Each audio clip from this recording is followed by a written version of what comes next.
School കുട്ടികളെ കടവ് കടത്തിയിട്ട് എന്നും കൊണ്ടുപോകുന്ന ഒരു തോണിക്കാരുണ്ടായിരുന്നു.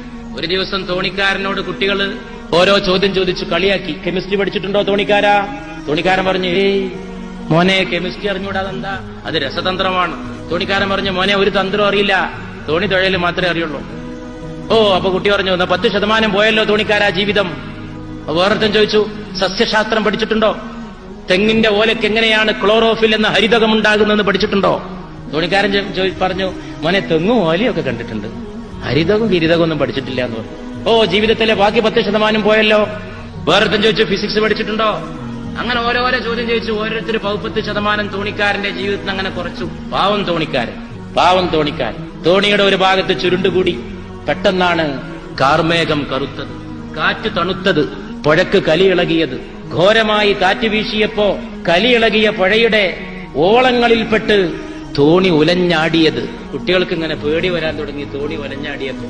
അപ്പൊ ഒരു തപസ്സിൽ നിന്നുണർന്ന യോഗിയെപ്പോലെ പാവം തോണിക്കാരൻ ചോദിച്ചു, മക്കളെ നീന്തൽ പഠിച്ചിട്ടുണ്ടോ എന്ന് ചോദിച്ചു.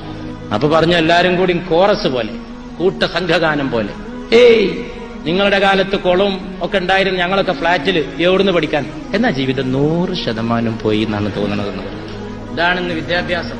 ഞാൻ ഒരു ഉദാഹരണം പറഞ്ഞതല്ല, എല്ലാം പഠിക്കുന്നുണ്ട്, ജീവിതം പഠിക്കില്ല. ജീവിതം മാത്രം. Download ShareChat.